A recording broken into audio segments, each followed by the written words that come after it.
Il-Ministeru għall-Affarijiet Barranin reaġixxa għal rapporti dwar l-operazzjoni ta' tneħħija ta' kimiċi industrijali mill-Libja. Għamilha ċara li r-rwol ta' Malta kien parti mill-obbligazzjoni bħala membri tal-Organizzazzjoni għal projbizzjoni tal-armi kimiċi u bħala pajjiż li kellu l-interess li dan it-tip ta' materjal ma jaqax fidejn elementi estremisti li setgħu jużaw ħad-detriment ta' ċittadini fil-pajjiż jew f'pajjiżi ġirien.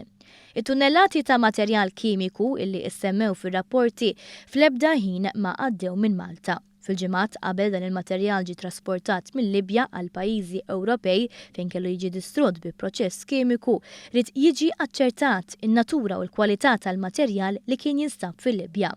Malta flimkien ma' pajjiżi Ewropej oħra aċċettati li tirċievi f'pajjiżna kampjuni li kienu jikkonsistu f'mhux aktar minn 50 kampjun ta' 10 millilitri kull wieħed ta' sustanzi varji li nstabu u li minn hawn ittieħdu bl-ajru għal destinazzjoni oħra biex isiru l-eżamijiet kimiċi fuqhom. Il-kampjuni kienu kollha pakkeġġjati individwalment f'sensiela ta' pakketti li assiguraw li fl-ebda ħin u fl-ebda mod ma jkun hemm periklu lil materjal tal-kampjuni minkejja li żgħir ħafna ma jiġi b'xi mod f'kuntatt mal-ambjent. It-tieni parti tal-partiċipazzjoni ta' Malta f'dan it-trasferiment ta' kimika kien li Malta wedet li tipprovdi faċilitajiet ta' għajnuna medika għal dawk li setgħu jiġu affettwati f'każ remot ta' xi inċident waqt it-traġett ta' dan il-materjal fil-Libja għal fuq il-vapur li kellu jġorru u fil-perjodu sakemm il-vapur joħroġ barra mill-periklu ta' xi attakk minn estremisti waqt li kienet ibaħħar.